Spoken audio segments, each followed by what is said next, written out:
For what is the heart but a spring, and the nerves but so many strings, and the joints but so many wheels, giving motion to the whole body? Art goes yet further, imitating that rational and most excellent work of nature. For by art is created that great Leviathan, called a commonwealth, which is but artificial man, though of greater stature and strength than the natural, for whose protection and defense it was intended.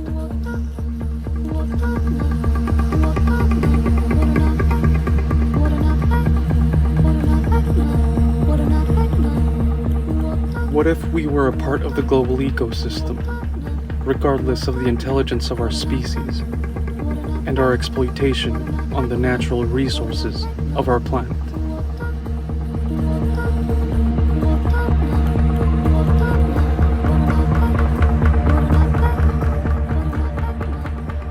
What if all animals had this in common, that we must consume living or dead organisms, since we cannot synthesize our own food?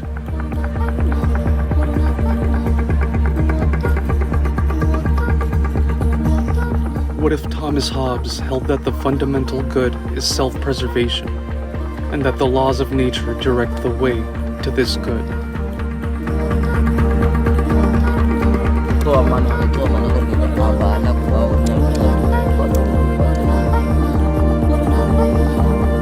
What if felicity and power were shared by all? What if each animal had the liberty to use his own power for the preservation of his own nature? That is to say, his own life. What if this is what Hobbes would call the natural right of liberty?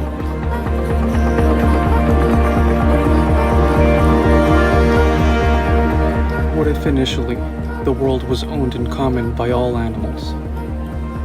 What if labor was all important in the appropriation of property?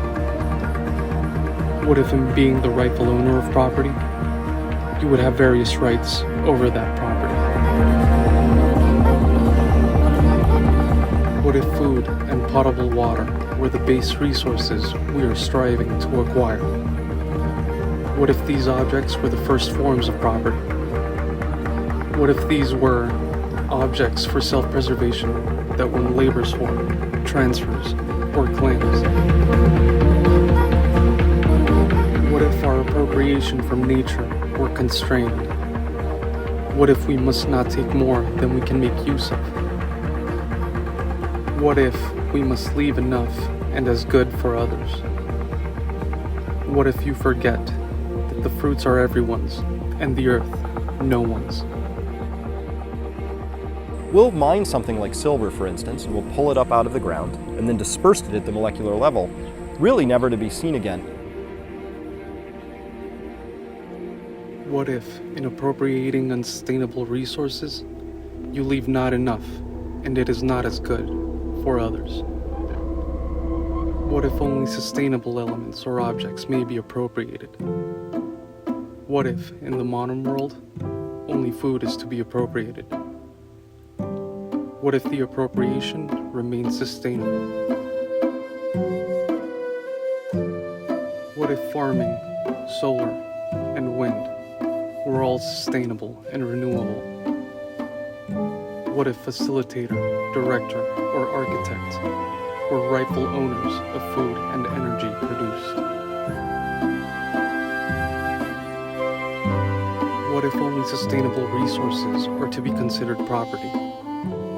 As argued by Locke, what if property were distributed to those who labor for it? What if the appropriated resource were sustained in nature?